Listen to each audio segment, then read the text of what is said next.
And welcome back to the Skinny Post. I'm Joe Stasiak, your host. This is a weekly look back report, autopsy of the Birds' previous game, the one last Thursday night against the Dallas Cowboys, the season opener. Now, my first question is, do we have a memory loss epidemic in this country, or this city, or this town, or this county? Do I have to do this every week? Remind people that it doesn't matter how the sausage gets made on a weekly basis in the NFL. It only matters how it tastes after 60 minutes. And I thought it tasted pretty damn great Thursday night, a 24-20 win over the Cowboys. Doesn't really matter how they got there. It wasn't pretty, kind of gritty, but they got the win. Who cares how it happened? Survive and advance. The only three words you need to remember on a weekly basis in the National Football League. Does anyone remember how last year started off? The first four games, first one in Brazil, two turnovers in the first 7 minutes. But the defense bailed the team out, held the Packers to 6 points in the first half. They ended up winning the game. Saquon Barkley, a big game, three touchdowns. And then there was the Atlanta game the following week where he drops a pass with a minute left and they let Kirk Cousins go right down the field. They lose that game. Then they go into New Orleans, a team that scored almost 100 points in the two previous weeks. They get a miracle on a mesh play. Dallas Goedert runs down the sideline with virtually no time left. Two defenders collided. They win that game as Barkley has two touchdowns and a conversion in the fourth quarter. Then they go to Tampa and give up 24 points before the offense runs their 10th offensive play. It was horrendous. Then, of course, they go on that bye. They come back. They almost lose the game to Cleveland as Jake Elliott's halftime kick gets blocked, runs back, gets run back for a touchdown. They win the game, though. But in the process, Coach Sirianni is caught jabbing with the fans about the running game, and he brings his kids onto the post-game press conference and then shaves his head the next day. And they were the most dysfunctional team last year that won a Super Bowl because they're still a little noisy. And even though you could see them improving each week last year, they didn't blow out a lot of folks. There were a lot of games that could have gone either way. I wrote a piece after the Super Bowl about Vic Fangio, the defensive coordinator, giving his defense what for right before the parade about how they played in the Super Bowl in the last quarter, maybe the last 16 minutes. They're up 34 nothing, and they gave up 22 points in the last 16 minutes. And that didn't go over well. I don't blame the defensive coordinator. I know they didn't have their starters in the game at that point, but I think people in this town would have liked to have seen 41 to 10, 41 to 13, 41 to 22 makes it look a little closer than it actually was. But look, there was games last year like the Jacksonville game. Nakobe Dean had to pick off a ball from the 13-yard line, an ill-advised pass by Trevor Lawrence when the Eagles were up 22 nothing in that game. The game that Barkley, the backwards leap of faith. Yeah, they hung on to win some games. How about the Rams game, 13 yards away? Jalen Carter comes up with a season-saving sack on Matthew Stafford, and he holds off what would have been a 14-point last 4 minutes by the Rams. It would have won the game because Jake Elliott ceremoniously missed two extra points in that game. So a lot of things happen on a week-to-week basis. What we remember most about last year was the last two games. They put up 55 points against the Commanders in the NFC title game, and the Eagles blew out the Chiefs with 41 points. That's 96 points in the last two games. They saved their best two performances for last, and I think that's what most people remember. So we think this team, psychologically, we're thinking this team's just going to go come out and blow out folks. Well, stop getting your panties in a bunch about how they played, and they have to get better. Yeah, no shit. All right, that's what preparation week. This is called Chiefs week. That's what this week's for, to clean up the mess that they left. Did they have any business beating Dallas? Not really. CeeDee Lamb drops three balls in the fourth quarter. If Jake Ferguson dropped a touchdown pass that ended up being a fumble by Miles Sanders. Dallas scored on all four possessions in the first half. And the Eagles still had the lead because they scored on three of their possessions, all three. And they were all touchdowns because they have the calming force that is Jalen Hurts. I'll get to some other things about Jalen Hurts and a comparison with who they drafted in Chicago a couple of years ago and how that thing has imploded, at least from a story that came out from Ty Dunn on Go Long on Substack. But first and foremost, I have one of my favorite guests of all time. He is Marcus Hayes from the Daily News, the Philadelphia Inquirer, joining us right now. And I know Marcus. There he is. How you doing, pal? How you going? Good, good, good. Nice to see you again. Appreciate you coming on, man. What's that over your left shoulder there? What's that? My left shoulder, that's this one? That's Yeah. my microphone, Eagles helmet. No, the picture. Oh, naked people? Yeah, I like naked people in my background. Hey, listen, so let's get right to it.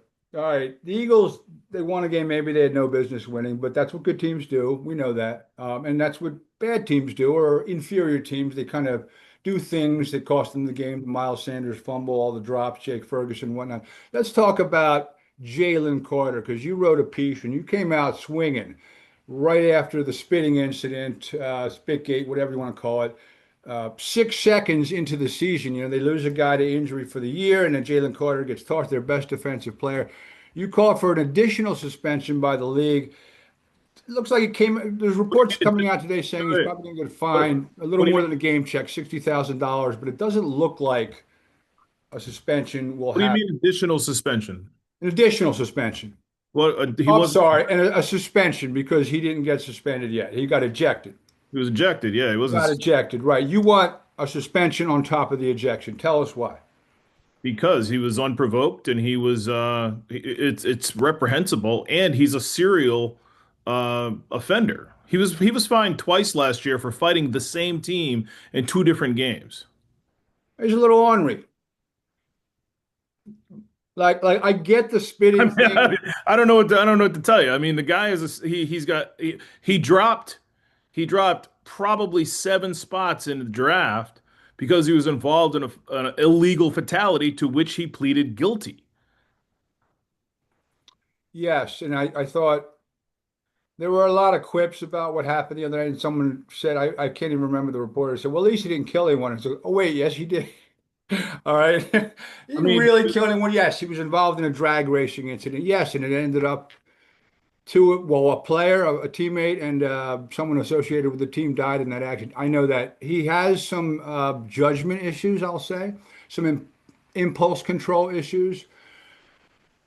So do you think a suspension would curb his appetite or whatever you want to call it for doing it again, or is this just sending a message from the league that you'd like to see sent?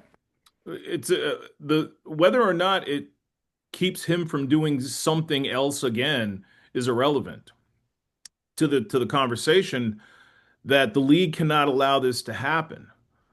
I'll put it to you this way.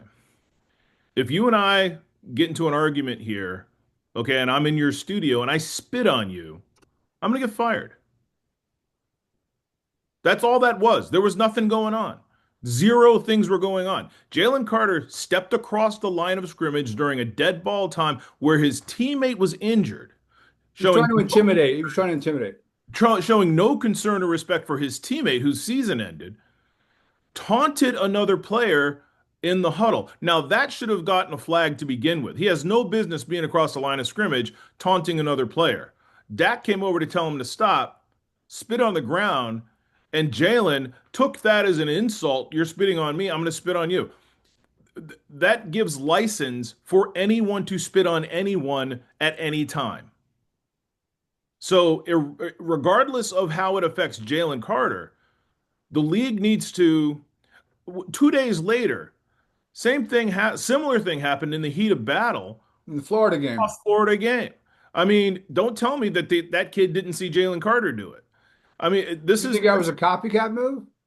I think he thought it was permissible. I think he thought it was warranted. I think he thought, what's the worst that's going to happen to me?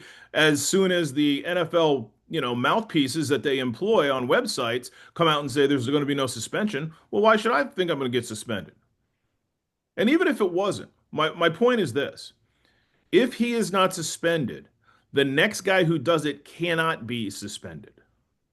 I was good. My next question was Jalen Carter's kind of one of the stars, at least, from an on the field type of a play in this league. Do you think that has anything to do with it? And the fact is, they're about to face, it's kind of like the matchup of a Yeah, Super Bowl. the NFL is reprehensible in these matters. Okay, well, at least we agree on that. Justice is not equal, and it should be. but they have a prime time game with a Super Bowl rematch and they want all hands on deck. So no, they're probably not going to suspend him, but that doesn't mean they shouldn't. So you don't think, I know it wasn't a suspension and it could have happened like in the fourth quarter, but it happened right at the beginning of the game. He didn't lose a game check, but he was out for the whole game. You think more is warranted? And do you think the Eagles, Nick Sirianni said he's going to keep it in house, which is consistent with what he does, and we'll see if he benches him for a quarter or who knows. But what do you think the coach is going to do of the Eagles? And do you don't think it's enough that he got one game, the season opener on national TV in front of He 40 million didn't get people? one game. He was ejected during the game. Right, the whole game except for 6 seconds. It's irrelevant whether it happens in the fourth quarter or the first quarter. But I think they factor that in. If it happened with They 5 minutes shouldn't. left, I think there is a suspension But coming. that's my point. There should not that should not be factored in. A suspension, one of the things a suspension does is it punishes the team for not being able to control their player. The punishment is not you lose him for 60, however many minutes are left in the game. The punishment is you lose him for a week. So the other team can use that to its maximum advantage. The first thing Dak Prescott said when he came out was it changed our entire He game plan. changed the blocking schemes right away. So yeah, Andy Reid should be able to profit from that, and it should be Jalen Carter's fault. That's punishment. What happened Monday night, or was it Thursday night, is not punishment. That's just an ejection. And I don't care how much you fine him, it's irrelevant. He needs to miss a game, and the team needs to suffer. This team, especially because it does this stuff all the time.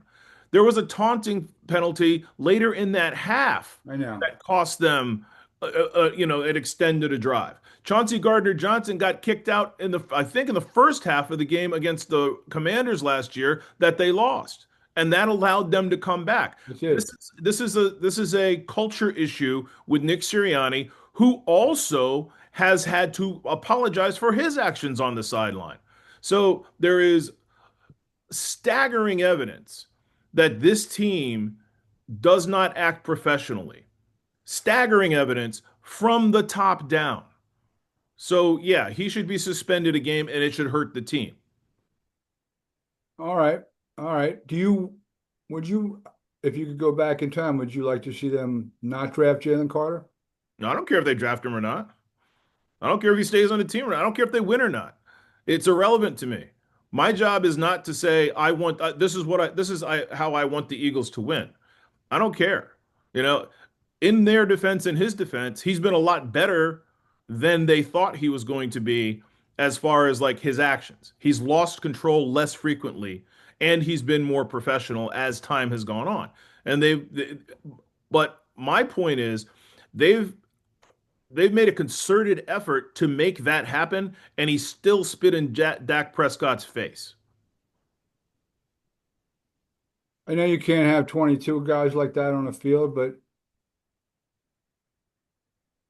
it does help a team sometimes to have a crazy person out there. I know you're against everything I'm just talking about, but look at Charles Haley. He was nuts. He peed on the general manager's desk in San Francisco to get out of there.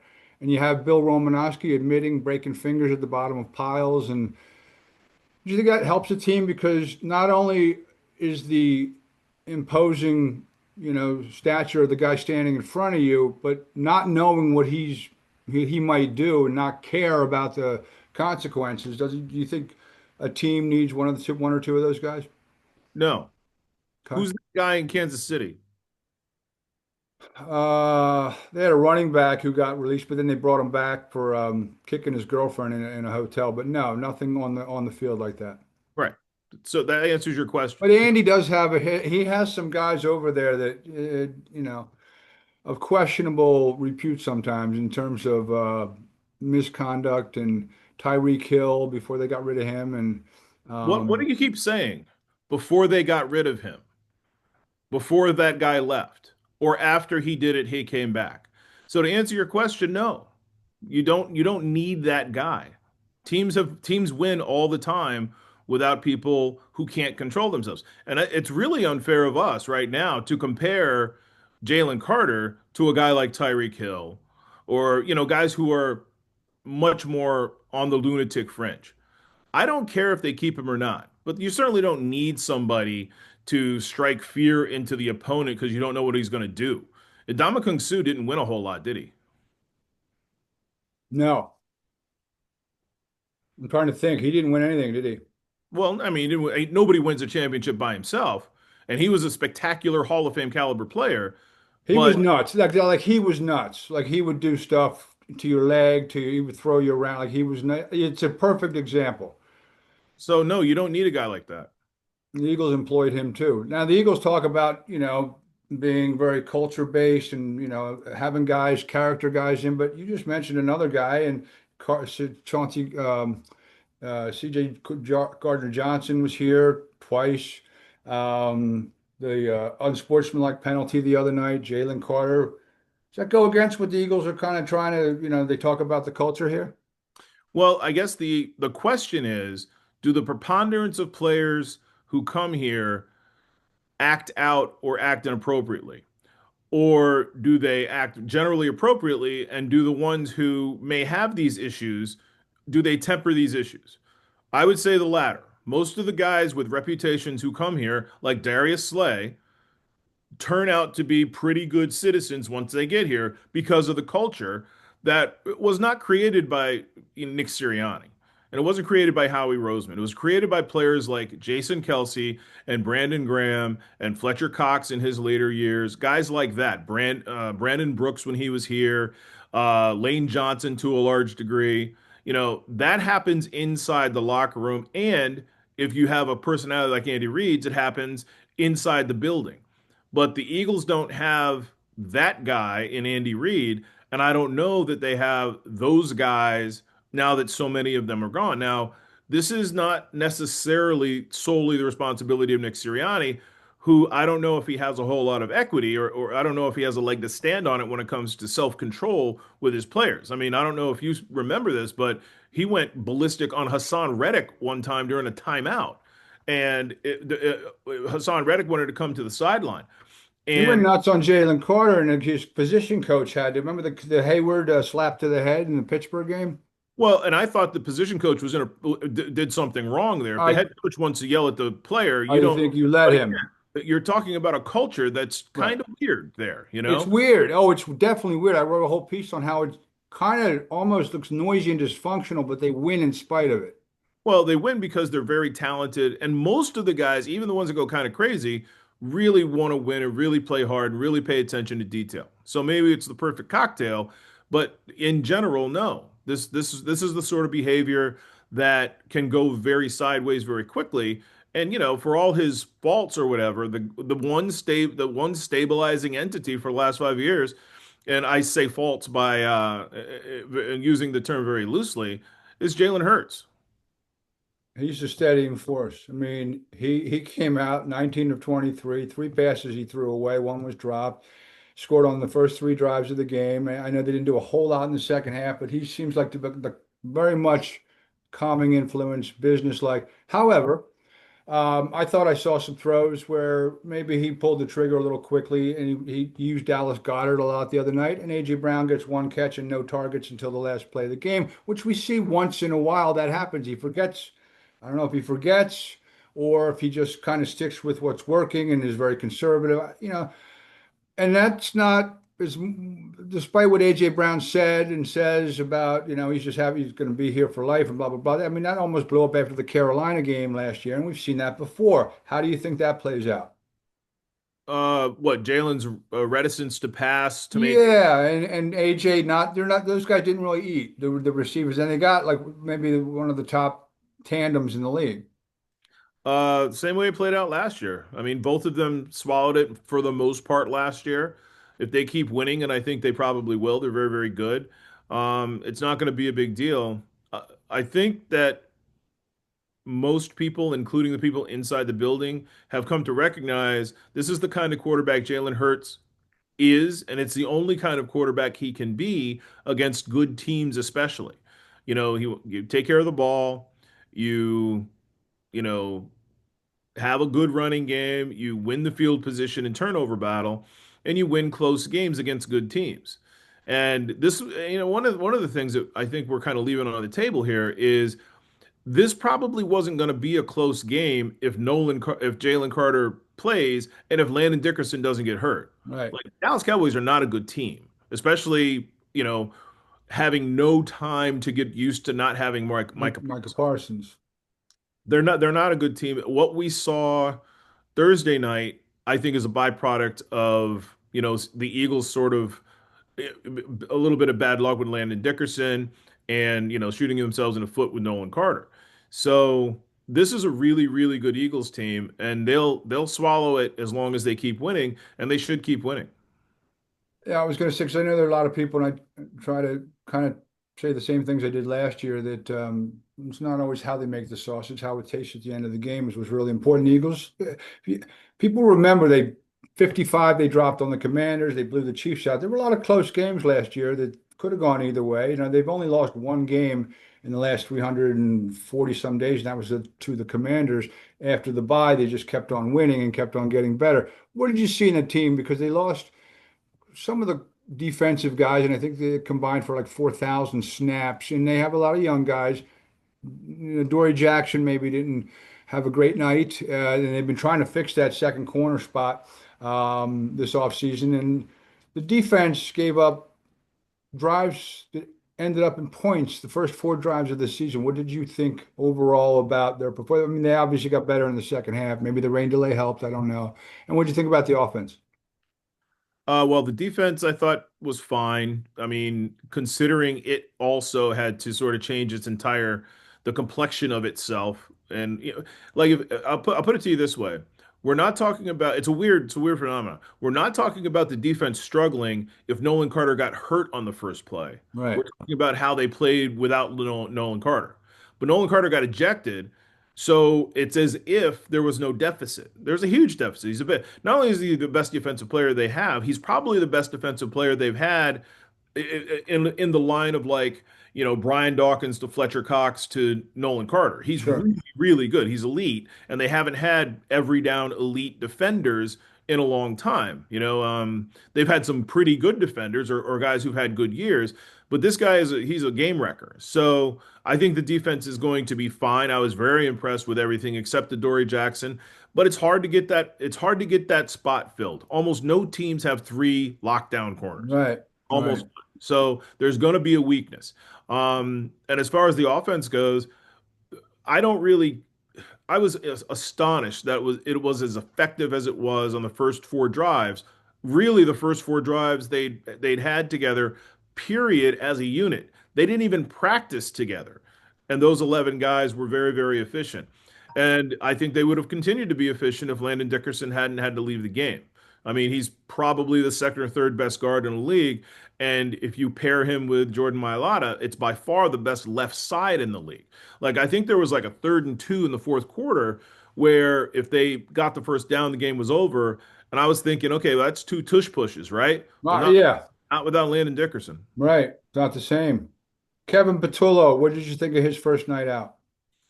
It's hard to tell because again, I thought things were pretty simplified and Jalen had plenty of time and he made good decisions and they scored points. I mean, that's the thing. Kevin Patullo led 4 scoring drives on the first 4 series he ever called as a play caller. So they must be doing something right. But he's also got a spectacular offensive line, Saquon Barkley, Devontae Smith, and AJ Brown. So it's really kind of hard to screw that up. As long as there's no turnovers, things are going to work. So as long as this offensive line stays relatively healthy, and we'll know about Landon Dickerson more, we'll know more about him tomorrow, I guess.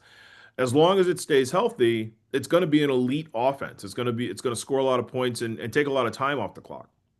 Marcus Hayes from the Philadelphia Inquirer joining us on the Skinny Post. We appreciate it, Marcus. All right, let's talk about the upcoming game, the Chiefs. I don't know if you watched the game in Brazil. They don't look like the Chiefs of old. They just don't. And maybe it's because they're getting old and they got blown out in the Super Bowl. It's the first time they've lost back-to-back games in years. If you consider the back-to-back in the last game of last season and the first one against the Chargers the other night, Travis Kelce had 2 catches. It doesn't look like he had 1 touchdown, but it doesn't look like he's the old Travis Kelce again. They lost Worthy, and they lost the other receivers out for five more games. And the Eagles are a favorite going into Arrowhead, and they have had pretty good success. Jalen, I think, is 2-2 against the Chiefs in his career. What do you think of the Chiefs at this point? I don't know. Andy's teams never really tell you what they are until October. Hmm. So, and it's usually an issue with the offensive line, and it is again. They're spending a lot of money at quarterback, and it's really hard to put weapons Sure. around him and on the other side of the ball. But with all due respect to the Eagles, whose coaching staff I really like, or at least really liked last year, Andy's got the best coaches in the league. He's the best coach, and Spagnuolo. Spagnuolo is probably the best defensive coordinator. Uh, they're just a really good franchise. I wouldn't be surprised to see them go 2-2 or 1-3 in September, and then still win the West. They're not as deep as they were, but you know, the argument is the argument about the quarterbacks always is, well, Jalen's got all this talent around him, you know, Josh Allen, Patrick Mahomes, Joe Burrow, Lamar Jackson, yada yada yada.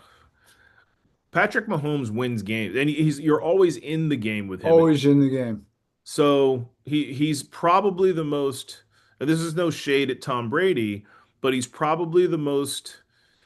Uh, I don't know, versatile quarterback since Montana. Favre was special, Rodgers was special, but Montana was just kind of a winner. You know what I mean? Like he Sure. just sort of had that personality, and when you have a guy like him, I expect him to be in the playoffs, and if they're healthy, I expect them to win.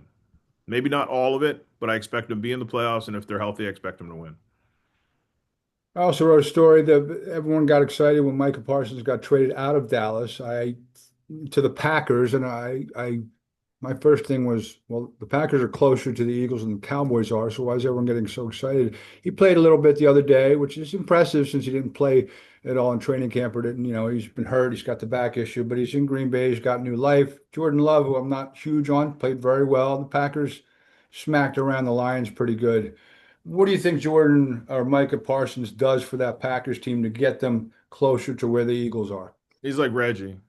I mean, I think a lot of people in Philadelphia, especially, don't recognize the things that Micah Parsons brings, even when he doesn't get numbers. I mean, to have a guy that size attract that much attention and be able to go all up and down the offensive line Yeah. is we haven't seen anything like that in a long, long time at that size with that speed. He reminds you of a smaller version of Lawrence Taylor Yeah. in that he's just good. He's better than you, and he improvises, Gotta know and, where he is at all times. and he's got great speed. Great speed, great closing speed, and he loves to play. He does That's love to the thing play. about Mike. He loves to play. He like Brandon Graham. He loves to play football. So, yeah, it's a huge get for the Packers. It'll probably be a huge problem for the Eagles going forward for several years. But that said, this offensive line coach and the Eagles scheme tends to mute him, tends to diminish him. So, it's probably easier to diminish him with I don't know. They had some pretty good defensive lines and defensive linemen in Dallas, and Micah still didn't make a whole lot of hay. So I think they might kind of have his number. And for all his ability, he's not the most cerebral player. He doesn't have a huge bag compared to like some other guys. He's not physically unstoppable if you know how to do it. And the Eagles Sure. clearly have figured out a means to do it. So it's kind of six one way, half dozen the other. Yeah, the Eagles should probably play the Packers once a year at least once a year for the next 3 or 4 years, but they play Dallas at least 8 times, right? So sort of pick your poison. And Dallas, if Micah goes off, if Lane's hurt, if Jordan Mailata's hurt, and Micah goes off, that's a win. That's a game he can help them win. So yeah, it's kind of like six one way, half dozen the other. I'm sure Eagles fans would have been much happier if Micah had been traded to a lesser team than the Packers. But the other flip side of that is, I don't really care if they win or not. To me, it makes for a much better, much more compelling story. Oh, much more compelling story. All right, last question. I got to ask. I don't know if you read this, but Tyler Dunn. I don't even know if you know who that is. Wrote a long form piece, 3 parts yesterday, and I kind of compared it to how I talked about how grateful we should be in this town, or at least Eagles Nation should be, for having a guy like Jalen Hurts and a GM like Howie Roseman. If you read, it's an indictment. If you read the piece on Ryan Poles and his acquisition or the process of getting Caleb Williams and how many red flags he ignored and he already kind of botched the Mitch Trubisky thing. I don't know how long he has left, and we'll see how Caleb Williams develops. Did you happen to read that at all or know anything about it? No, I haven't heard about it. I'll send it to you. I'll send it to you. It's pretty wild. It's pretty wild stuff about how dysfunctional that whole thing is. The whole a lot of the scouts and coaches are gone, so they spoke most on anonymity. But some interesting stuff. Interesting stuff. Appreciate it, pal. Appreciate you coming on. Good seeing you again, man. Thanks for joining the Skinny Post. Okay, thanks for having me. Appreciate it, Marcus. Marcus Hayes from the Philadelphia Daily News. Thanks, my friend, and we'll have you on again soon. All right, thanks a lot. You got it, bud. That was Marcus Hayes, and you can read him in the Inquirer and Daily News. Daily, longtime friend of the program, used to come on my radio show all the time. He's just great with he's a polarizing figure. A lot of folks don't like his opinions, but that's why I like him. He comes and he'll give you something you don't always necessarily see. You see that left hook coming, but good stuff. And Chiefs in 5 days. So we'll have another edition of the Skinny Post mid next week. The Philly Pulse will be on Monday. And I'm Joe Stazak. Appreciate you watching, folks. Have a great night, and we'll talk to you next time.